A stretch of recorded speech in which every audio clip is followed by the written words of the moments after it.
dikasihi Tuhan, mari pada saat ini sebelum kita memulai ibadah kita, marilah kita berdoa bersama-sama. Tuhan, terima kasih, kami mengucap syukur buat saat ini, buat kesempatan yang terbaik yang Tuhan berikan bagi kami. Kami mau gunakan kesempatan ini sebaik-baiknya dalam hidup kami, memuji memuliakan Engkau Tuhan. Biarlah setiap puji-pujian kami menyenangkan Engkau Tuhan. Bahkan firman Tuhan yang sebentar akan disampaikan oleh hamba-Mu Tuhan, biarlah kami mendapatkan pengharapan baru dan kami memperoleh kemenangan berasal daripada Tuhan. Di dalam nama Tuhan Yesus kami berdoa dan mengucap syukur. Haleluya. Amin.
ucapkan syukurmu apapun keadaanmu,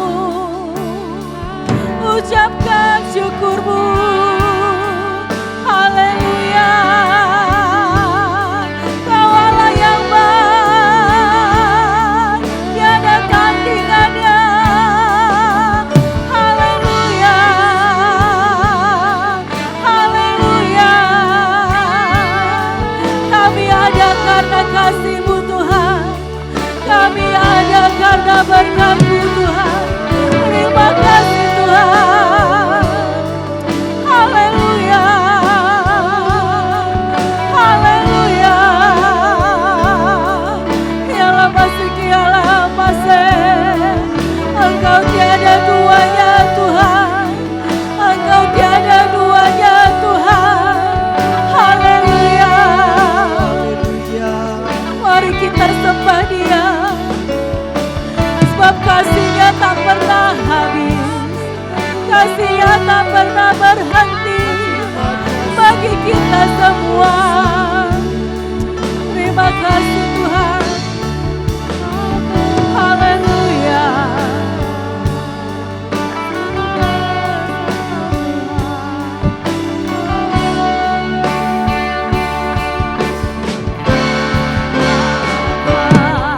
Jiwaku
bersyukur, cintamu padaku takkan pernah berubah.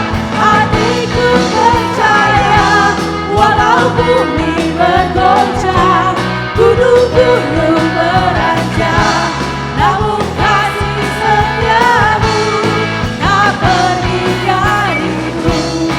Kasih setiamu tak pergi dariku. Kasih setiamu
Saudara-saudara yang kekasih, selamat bertemu kembali di dalam ibadah online pada hari ini.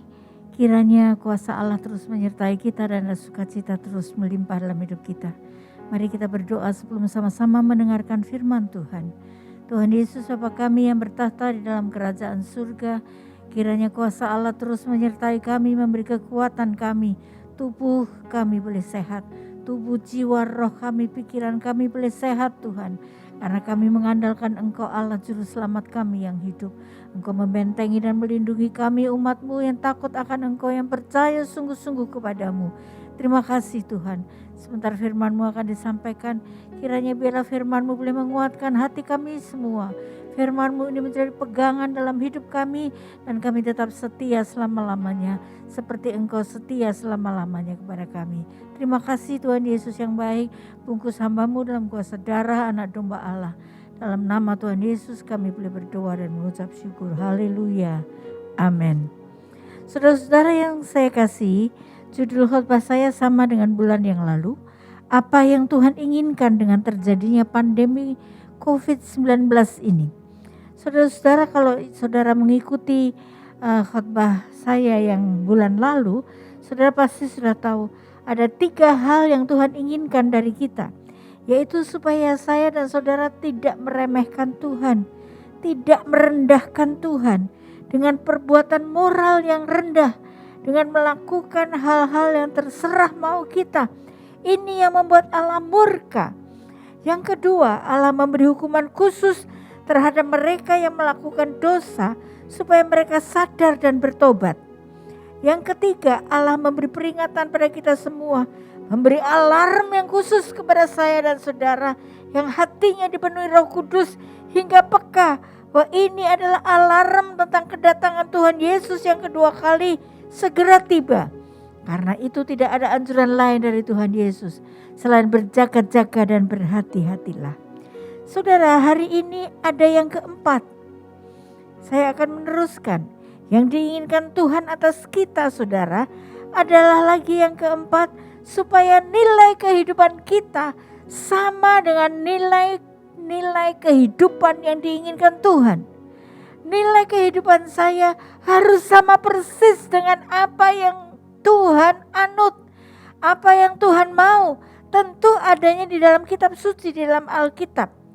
COVID-19 ini seperti petir di siang hari bolong saudara, untuk memperingatkan kita agar bertobat dan menyelaraskan kembali hidup kita dengan nilai Kristus yang tidak terhingga. Seperti bencana yang lain, COVID-19 adalah panggilan yang menyakitkan sekaligus penuh belas kasihan supaya saudara bertobat. Kita baca Lukas 13 ayat 1-5. Pada waktu itu datanglah kepada Yesus beberapa orang membawa kabar tentang orang-orang Galilea yang darahnya dicampurkan Pilatus dengan darah korban yang mereka persembahkan. Yesus menjawab mereka, "Sangkamu orang-orang Galilea itu lebih besar dosanya daripada dosa semua orang Galilea yang lain karena mereka mengalami nasib itu? Tidak, kataku kepadamu. Tetapi jikalau kamu tidak bertobat, kamu semua akan binasa atas cara demikian. Atau sangkamu ke-18 orang yang mati ditimpa menara dekat Siloam lebih besar kesalahannya daripada kesalahan semua orang lain yang diam di Yerusalem? Tidak, kataku kepadamu. Tetapi jikalau kamu tidak bertobat, kamu semua akan binasa atas cara demikian." Saudara, kedengarannya kata-kata ini saudara sungguh sangat tajam sekali. Dan rasa-rasanya Tuhan Yesus galak, saklek banget saudara ya. Kita yang tidak sakit saudara, atau tidak kena bencana, dosa kita tidak lebih kecil daripada orang yang sakit mati, atau orang yang kena bencana Tuhan dan mati. Saudara-saudara, kalau kita tidak bertobat, kita juga akan binasa seperti mereka. Pilihannya hanya 2, bertobat atau binasa saudara-saudara. 2 kali Tuhan memberi contoh. Karena itu yang penting kita yang sehat harus terus mawas diri, bertobat setiap hari, takut dan taat terus sama Tuhan. Tuhan ingin memberitahu kepada kita semua bahwa kita pun bisa kena bencana itu. Jadi jangan menghakimi orang lain. Jadi pesannya, kita harus mau bertobat sungguh-sungguh dan hidup sesuai dengan jalan Tuhan atau binasa. Bertobat atau binasa. Bertobat artinya ada perubahan di dalam pikiran kita, saudara. Allah ingin membuat suatu keterkejutan bagi semua orang. Setiap bencana ada pesan anugerah dari Tuhan, yaitu Tuhan mengingatkan kita bahwa kita adalah orang yang berdosa dan ditentukan mati selamanya, dan merupakan panggilan anugerah dari Allah agar kita sadar dan bertobat dan diselamatkan selagi masih ada waktu. Jadi jangan pernah membicarakan dosa orang yang sudah mati. Oh, dia kena sakit corona mati, pantesan dosanya banyak.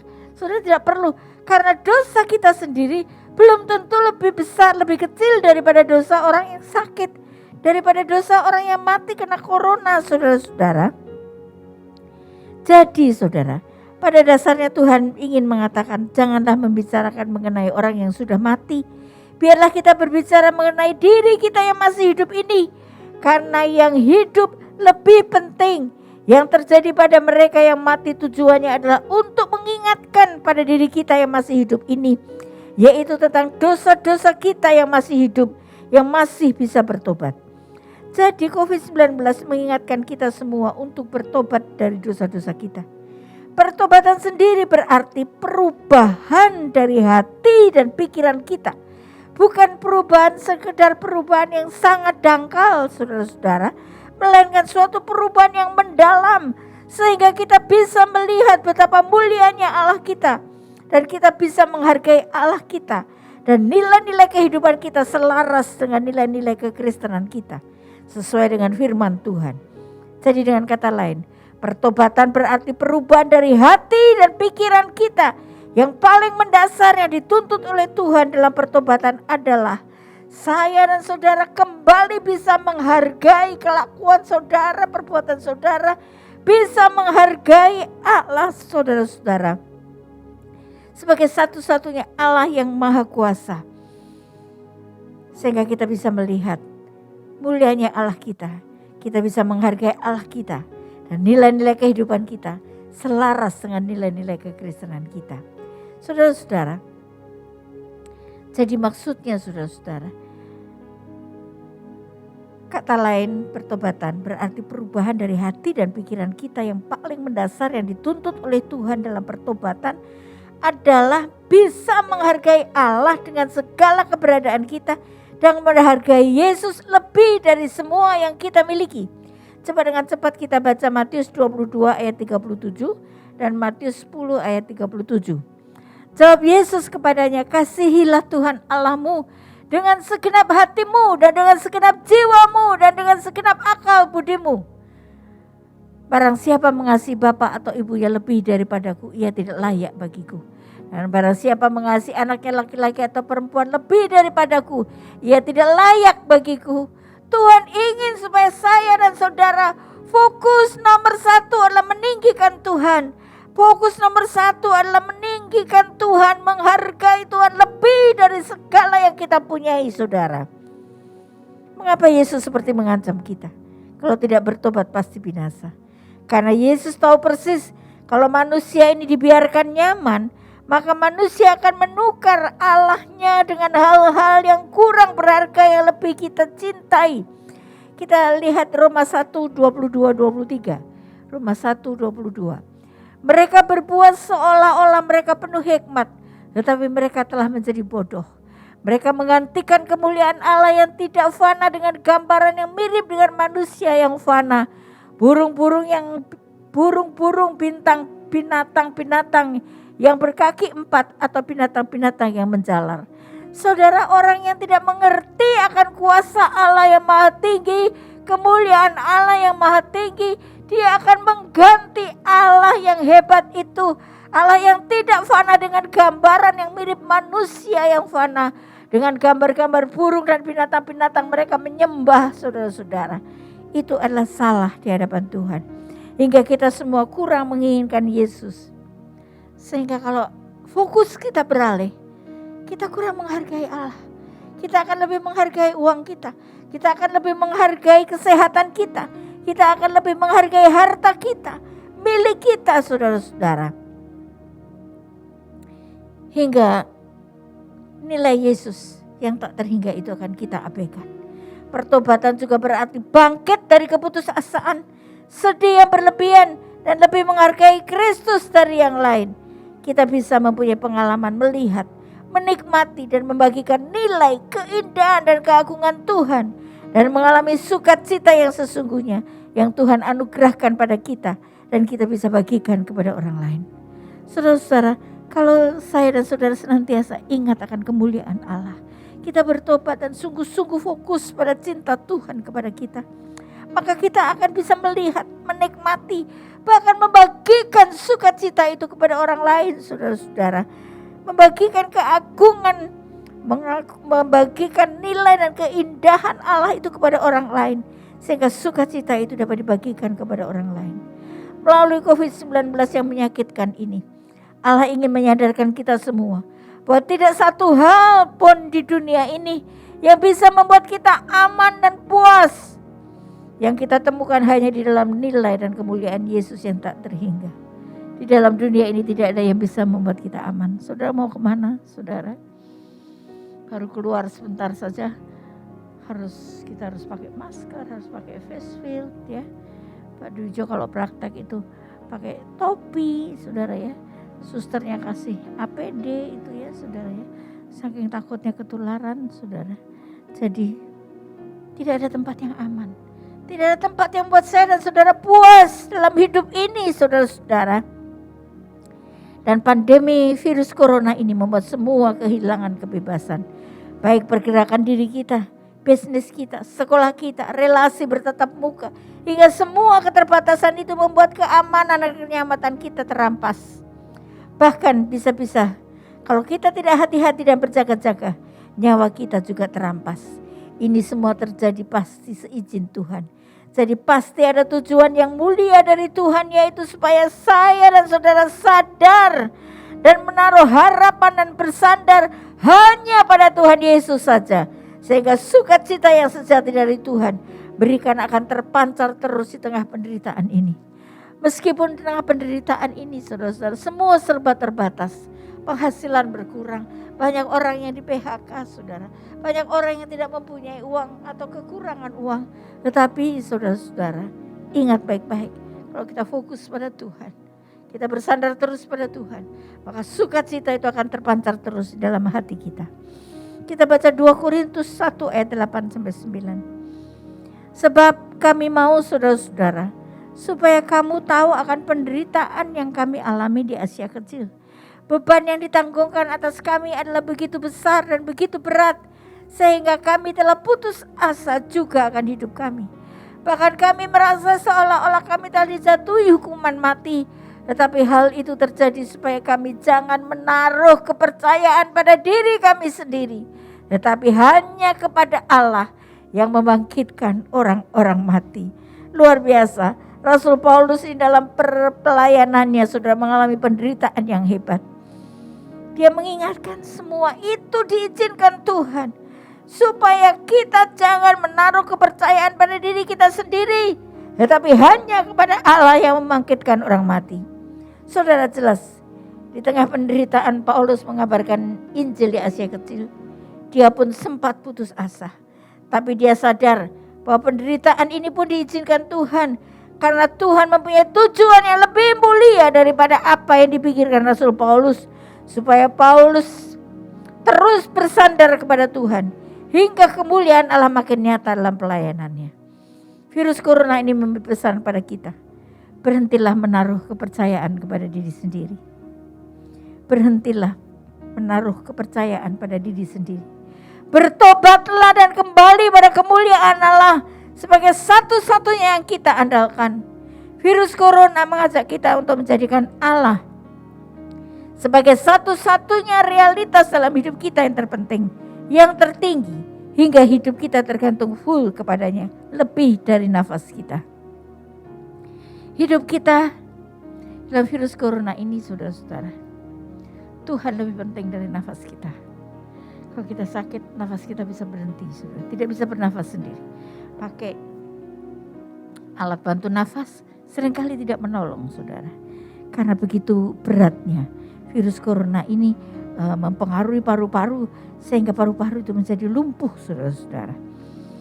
Tetapi kalau kita baca 2 Korintus 12 ayat 7-9. Dan supaya aku jangan meninggikan diri karena pernyataan-pernyataan yang luar biasa itu, maka aku diberi suatu duri di dalam dagingku, yaitu seorang utusan iblis untuk menggocoh aku supaya aku jangan meninggikan diri. Tentang hal itu aku sudah 3 kali berseru kepada Tuhan supaya utusan iblis itu mundur daripadaku. Tetapi jawab Tuhan kepadaku, cukuplah kasih karuniaku bagimu, sebab justru dalam kelemahanlah kuasaku menjadi sempurna. Sebab itu terlebih suka aku bermegah atas kelemahanku, supaya kuasa Kristus turun menaungi aku. Luar biasa Paulus, saudara. Justru dalam kelemahanlah kuasaku menjadi sempurna. Itu kata Tuhan kepada Rasul Paulus. Karena Tuhan sadar Rasul Paulus ini mempunyai kemampuan yang extraordinary, saudara-saudara. Hebat, hingga ada bahaya kesombongan muncul dalam diri Rasul Paulus. Iblis juga tahu bahwa kalau sampai kesombongan itu muncul, habislah Rasul Paulus. Tapi Tuhan selalu berdaulat melindungi orang yang takut sama Tuhan. Hingga waktu mengalami sakit, ada duri dalam tubuhnya yang menyakitkan itu. Dan dia sudah minta mohon kepada Tuhan untuk dilepaskan. Tapi Tuhan tidak mengabulkan. Ini membuat Rasul Paulus bukan yang menjadi sombong, tetapi Rasul Paulus menjadi rendah hati. Amin, saudara. Rendah hati. Dan bisa berkata, sebab itu aku terlebih suka bermegah dalam kelemahanku. Inilah tujuan Allah, supaya melalui iman Paulus yang tak tergoncangkan dan sukacita yang dia alami membuat Kristus makin bersinar, jauh lebih bernilai daripada kesehatannya. Ini jadi fokus Rasul Paulus. Tujuan hidup Rasul Paulus agar Kristus diagungkan di dalam hidupnya, baik waktu hidup atau mati. Filipi 1 ayat 20. Filipi 1 ayat 20. Sebab yang sangat kurindukan dan harapkan adalah bahwa aku di dalam segala hal tidak akan beroleh maju, tidak akan beroleh malu, melainkan seperti sedia kala, demikian pun sekarang Kristus dengan nyata dimuliakan dalam tubuhku, baik oleh hidupku maupun oleh matiku. Rasul Paulus yakin kalau dia hidup ataupun dia mati, Kristus dimuliakan terus di dalam hidupnya. Mari saya dan saudara di tengah-tengah pandemi virus corona yang belum mereda ini, saudara, kita bisa berkata seperti Rasul Paulus, baik dalam hidupku ataupun matiku, Yesus dimuliakan terus dalam hidup kita. Amin, saudara-saudara. Saudara, pandemi virus corona adalah pengalaman kehilangan dari yang terkecil, yaitu kenyamanan hidup, sampai pada kehilangan terbesar, yaitu nyawa kita. Jika kita mengerti rahasia iman Paulus yang tak tergoncangkan, yang membawa sukacita, maka kita pasti dapat mengalami kehilangan sebagai keuntungan. Bertobatlah dan arahkan kembali hidup Anda pada nilai-nilai Kristus yang tak terhingga. Sampai di sini apakah saudara mengerti bahwa pandemi virus ini diizinkan oleh Tuhan supaya nilai-nilai kehidupan saya dan saudara sama dengan Kristus, meninggikan Allah, menomorsatukan Allah lebih daripada semuanya. Amin, saudara. Saudara yang mengerti sama-sama katakan amin. Yang berikutnya ya saudara, tadi keempat, ini kelima saudara.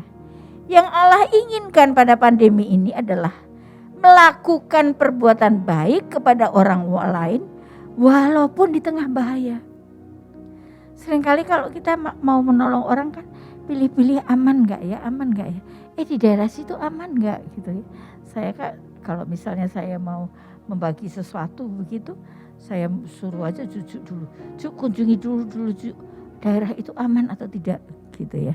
Saudara, tapi ini Tuhan menginginkan supaya saya dan saudara tetap berbuat baik walaupun di tengah-tengah bahaya.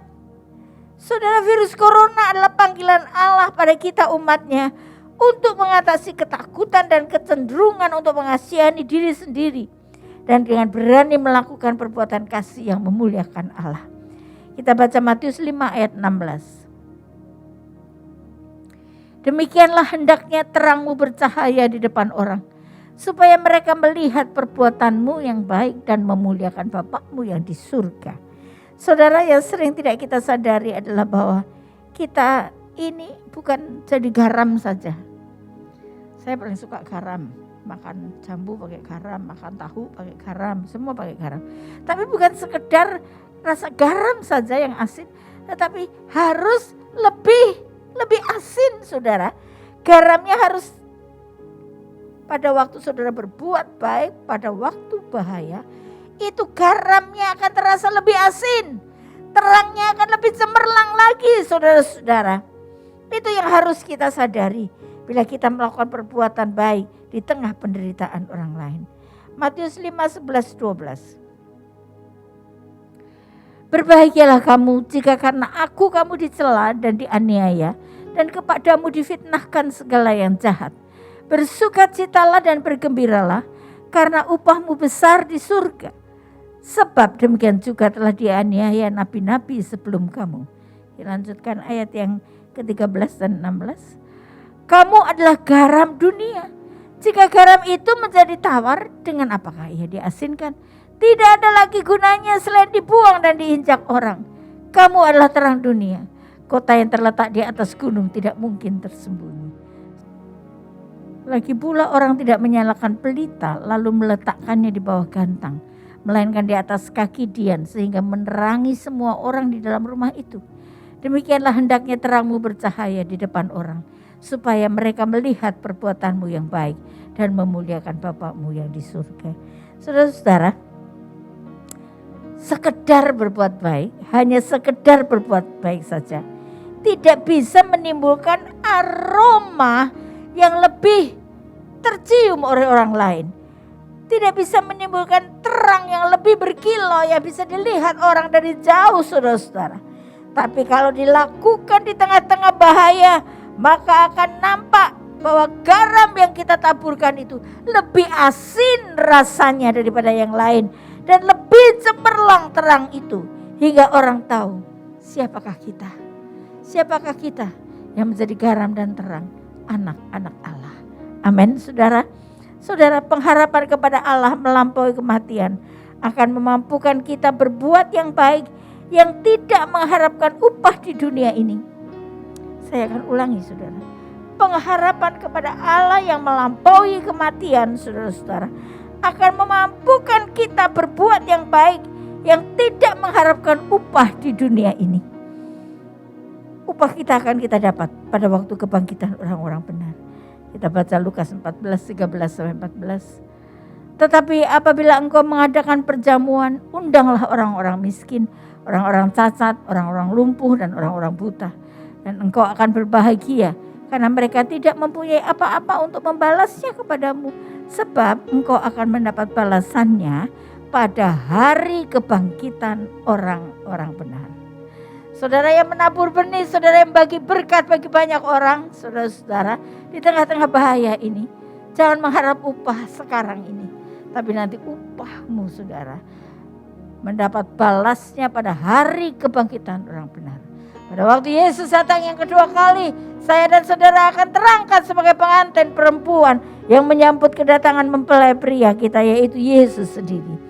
Rasul Petrus menangkap ajaran Tuhan Yesus yang berbuat baik dengan tepat, yang tertulis pada 1 Petrus pasal 2 ayat 12. Milikilah cara hidup yang baik di tengah-tengah bangsa bukan Yahudi, supaya apabila mereka memfitnah kamu sebagai orang durjana, mereka dapat melihatnya dari perbuatan-perbuatanmu yang baik dan memuliakan Allah pada hari Ia melawat mereka. Puji Tuhan, saudara. Jadi tujuan kita berbuat baik adalah untuk memuliakan Allah, supaya ayat Allah terlihat dengan jelas dalam kehidupan kita, saudara. Petrus mengaitkan kematian Tuhan Yesus dengan orang Kristen untuk berbuat baik. Dalam 1 Petrus 2 ayat 24. Ia sendiri telah memikul dosa kita di dalam tubuhnya di kayu salib, supaya kita yang telah mati terhadap dosa hidup untuk kebenaran. Oleh bilur-bilurnya kamu telah disembuhkan. Puji Tuhan saudara-saudara. Sekalipun dalam bahaya, jangan pernah berhenti berbuat baik kepada semua orang. Saudara boleh tulis saja Galatia 6 ayat 10 dan 1 Tesalonika 5 ayat 15. Karena itu salah satu tujuan Allah melalui pandemi virus corona ini adalah supaya umatnya mematikan ketakutan mereka dan kecenderungan untuk mengasihani diri sendiri dan mengalihkan perbuatan baik pada semua orang di tengah bahaya, sambil membawa pesan bahwa pengampunan dosa manusia hanya bisa melalui Tuhan Yesus dan pengharapan akan kehidupan kekal melalui kematiannya. Ini pesan yang penting di tengah ilmu kedokteran belum berdaya mencegah, belum bisa melakukan apa-apa saudara, di tengah keputusasaan orang. Karena itu perbuatan baik umat Allah pada saat ini akan mencakup doa-doa kesembuhan bagi yang sakit, meminta Allah menarik tangannya dan meredakan pandemi ini, dan berdoa supaya para ahli segera menemukan vaksinnya hingga penderitaan umat manusia menjadi berkurang. Jika kita percaya dan mentaati firman Tuhan, maka kedaulatannya akan melindungi pelayanan kita dan kita aman di dalamnya. Saudara, tetaplah tinggal di dalam Yesus. Dia melindungi kita. Dia melindungi kita dengan tembok yang kuat. Kedaulatannya sungguh luar biasa. Dia memang mengizinkan iblis, Tuhan mengizinkan iblis untuk menyebarkan virus corona, saudara-saudara. Tetapi ada syaratnya. Jangan jamah umat pilihanku. Jangan jamah nyawa umat pilihanku. Saudara-saudara. Jadi yang kedua saudara-saudara adalah berbuat baik. Tetap berbuat baik di tengah virus corona ini. Saya pernah berkata kepada seorang ibu, sekarang kamu minta-minta uang. Dulu waktu kamu uangmu banyak, kamu kalau dimintain sumbangan saja sama BBI 5.000 saja, kamu bilang gak punya uang. Kamu itu jangan pelit-pelit. Saya terus terang bilang seperti itu. Kamu jangan pelit-pelit jadi orang, jangan pelit-pelit saudara-saudara. Karena itu ubahlah sikap hidupmu. Mulai sekarang kamu mulai lagi bekerja, mulai lagi berusaha, dan jangan pelit lagi. Karena kalau pelit itu gak ada upahnya saudara. Bapak Gembala berkata, jangan berkata aku diberkati untuk memberkati. Salah, itu kurang tepat. Meskipun kamu gak diberkati, kamu tetap memberkati, kata Pak Gembala. Jadi diberkati gak diberkati tetap memberkati. Amin saudara. Itu adalah kekuatan dari Allah yang menyanggupkan saya dan saudara untuk tetap setia memberkati. Jadi berkat untuk kemuliaan Allah. Amin saudara. Saudara-saudara, yang ketiga, tujuan Allah yang penting yang harus kita kerjakan adalah menjangkau suku-suku bangsa yang belum terjangkau. Yang pertama saudara-saudara tadi sudah saya jelaskan. Yang pertama adalah Allah murka karena moral manusia yang rusak. Ya. Karena meremehkan Tuhan, merendahkan Tuhan, melakukan dosa seenak mereka sendiri. Saudara-saudara, saya melihat videonya saudara di Times Square di New York. Ada KKR saudara. Saya pernah bercerita juga di Times Square itu yang ada orang yang telanjang-telanjang itu ya saudara ya. Banyak orang yang telanjang-telanjang. Banyak orang amit banget pokoknya, sesek banget gitu. Pada waktu pandemi corona saudara, berubah saudara Times Square. Dibuat KKR. Ada panggung, ada band, semua sorak-sorak mereka KKR saudara. Saya sungguh memuji Tuhan supaya banyak bertobat di antara mereka yang mendengarkannya. Supaya mereka tidak meremehkan Tuhan lagi. Amin saudara-saudara. Yang kedua adalah hukuman khusus kepada mereka yang melakukan dosa. Supaya mereka sadar dan bertobat. Kalau kita tahu kita berbuat dosa, segera bertobat, minta ampun sama Tuhan. Sucikan Tuhan pikiranku dan hatiku supaya aku layak menjadi pelayan Tuhan. Yang ketiga, Allah memberi peringatan pada kita semua bahwa hari kedatangan Tuhan yang kedua sudah dekat. Yang keempat yang diinginkan Tuhan dengan terjadinya virus corona adalah nilai kehidupan kita sama dengan nilai kehidupan yang diinginkan Tuhan. Sama dengan nilai kehidupan Kristen yang tidak terhingga. Kristus yang tak terhingga saudara.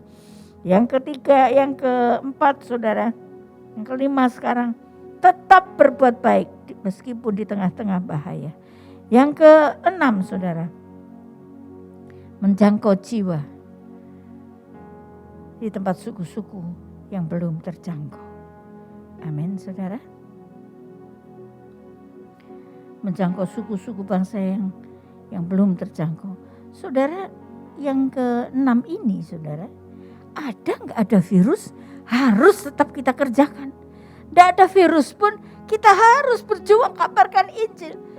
Kabarkan Injil di mana-mana saudara. Menangkan banyak jiwa. Bicara terhadap orang lain. Kamu gak perlu kamu jadi orang Kristen, kamu gak perlu. Asal kamu percaya bahwa Nabi Isa adalah juru selamatmu, maka kamu akan selamat. Saudara tinggal berkata seperti itu saja kepada semua orang, sehingga kita tidak dikatakan merebut jiwa mereka, saudara-saudara ya. Melalui virus corona ini Tuhan mengingatkan kita supaya jangan memperhatikan diri kita sendiri saja, tapi juga orang lain yang belum percaya. Rasanya tidak mungkin menjangkau suku-suku bangsa yang jauh saudara, karena semua perjalanan dibatasi. Tapi yakinlah bahwa Allah menginginkan kita bergerak ke tempat yang Tuhan inginkan. Kita baca Kisah Para Rasul 8 ayat 1-4. Saulus juga setuju bahwa Stefanus mati dibunuh pada waktu itu. Mulailah penganiayaan yang hebat terhadap jemaat di Yerusalem. Mereka semua kecuali rasul-rasul tersebar ke seluruh daerah Yudea dan Samaria. Orang-orang saleh menguburkan mayat Stefanus serta meratapinya dengan sangat. Tetapi Saulus berusaha membinasakan jemaat itu. Dan ia memasuki rumah demi rumah dan menyeret laki-laki dan perempuan keluar dan menyerahkan mereka untuk dimasukkan ke dalam penjara. Mereka yang tersebar itu menjelajah ke seluruh negeri itu sambil memberitakan Injil. Saudara, di tengah bahaya, Stefanus terbunuh, saudara-saudara. Mereka terpencar semuanya. Tapi pengabaran Injil harus tetap disampaikan. Amin, saudara-saudara. Begitulah cara Allah menggerakkan umatnya dengan kemartiran dan penganiayaan. Hingga Yudea dan Samaria mendengar Injil Tuhan. Keinginan Allah ini harus kita lakukan. Karena keinginan Tuhan ini tak pernah bisa gagal, saudara.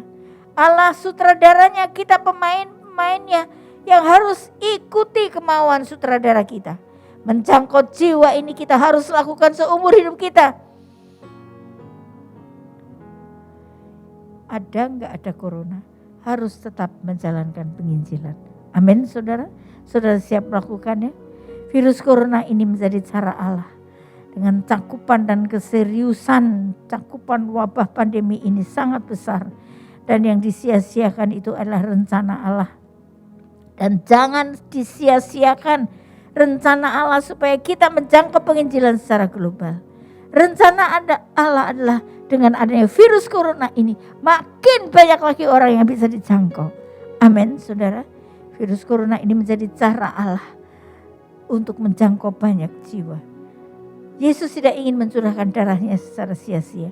Kita baca ayat-ayat yang terakhir, Wahyu 5 ayat 9. Dan mereka menyanyikan suatu nyanyian baru, katanya, Engkau layak menerima gulungan kitab itu dan membuka meterai-meterainya, karena engkau telah disembelih. Dan dengan darahmu engkau telah membeli mereka bagi Allah dari tiap-tiap suku dan bahasa dan kaum dan bangsa.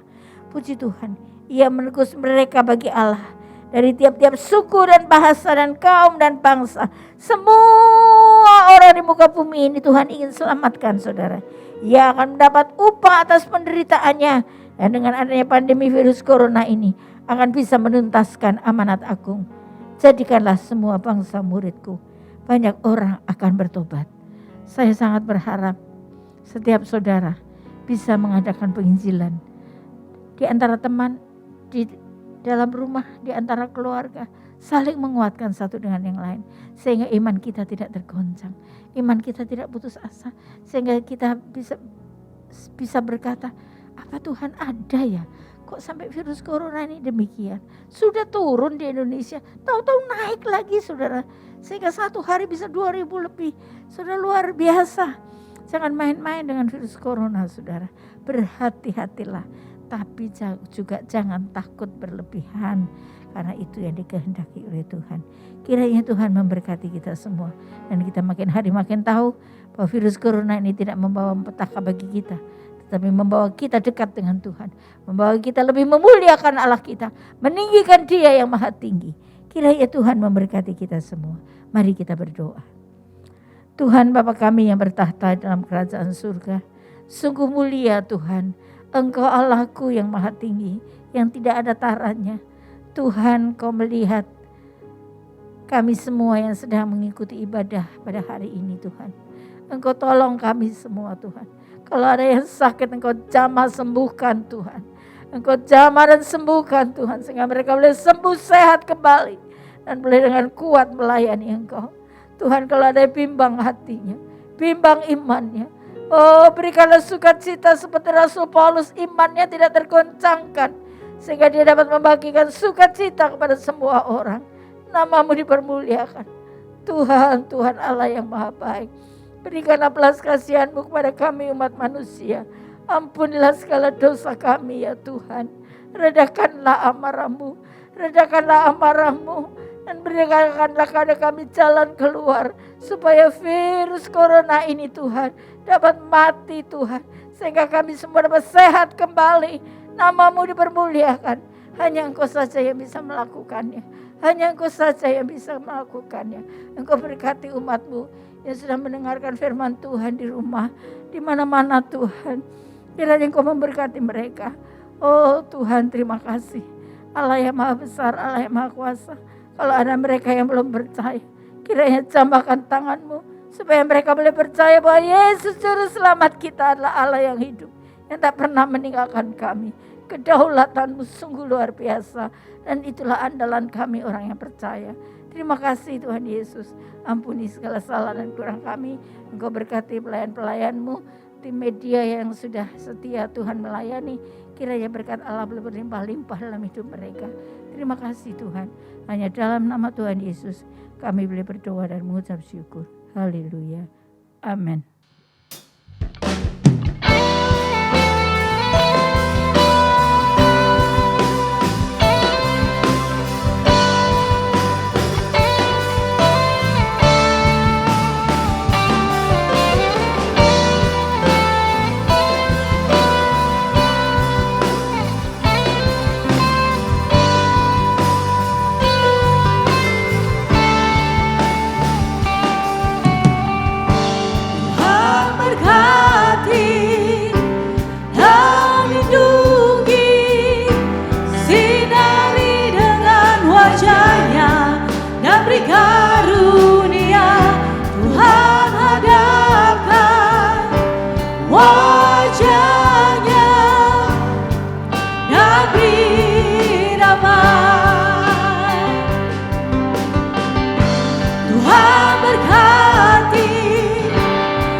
Mari saudara, kita akan mengakhiri ibadah kita hari ini. Mari saya ajak semua bangkit berdiri di rumah dan angkat kedua tanganmu dan terimalah berkat Tuhan, berkat sepenuhnya dari surga. Saudara-saudara yang dikasihi Tuhan, Tuhan yang melindungi dan memberkatimu selalu. Tuhan menyinari engkau dengan wajah-Nya dan memberikan kasih karunia-Nya. Tuhan menghadapkan wajah-Nya kepadamu dan memberikan damai sejahtera-Nya. Dan sekarang terimalah rahmat dan berkat Allah yang melimpah, kasih anugerah Tuhan Yesus Kristus, kuasa pimpinan persekutuan dan penghiburan Roh Kudus mulai hari ini sampai selama-lamanya. Haleluya. Semua diberkati dalam nama Yesus. Mari bersama kita katakan amin. Haleluya.